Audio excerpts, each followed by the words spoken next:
EV station setup కోసం chargers, transformer కొంటే సరిపోతుంది అనుకున్నాం, కానీ ఇప్పటి వరకు ఏది కొనకుండానే మాకు ఆల్మోస్ట్ 30 lakhs ఖర్చు వచ్చింది. థింగ్ ఏంటంటే ఈవీ స్టేషన్ సెటప్లో మనకు తెలియని హిడెన్ కాస్ట్ చాలానే ఉంటాయి. ఫస్ట్లీ మనం ఈవీ ఛార్జింగ్ స్టేషన్ ప్లాన్ చేస్తున్నామంటే ఎస్పెషల్లీ ఆన్ హైవేస్ మనం నేషనల్ హైవే అథారిటీ నుంచి రోడ్ యాక్సెస్ పర్మిషన్ తీసుకోవాలి. దానికి మనకు ఆల్మోస్ట్ 10 lakhs వరకు ఖర్చు వస్తుంది.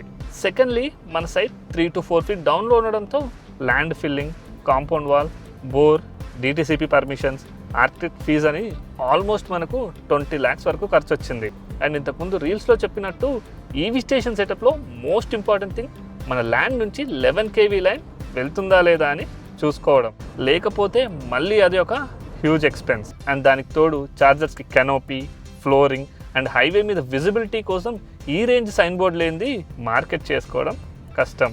సో అందుకే మీరు ఈవీ స్టేషన్ని ప్లాన్ చేస్తుంటే ఇవన్నీ హిడెన్ కాస్ట్ని క్యాల్కులేట్ చేసి ప్లాన్ చేసుకోండి. And list of hidden cost కోసం హిడెన్ అని కమెంట్ చేయండి.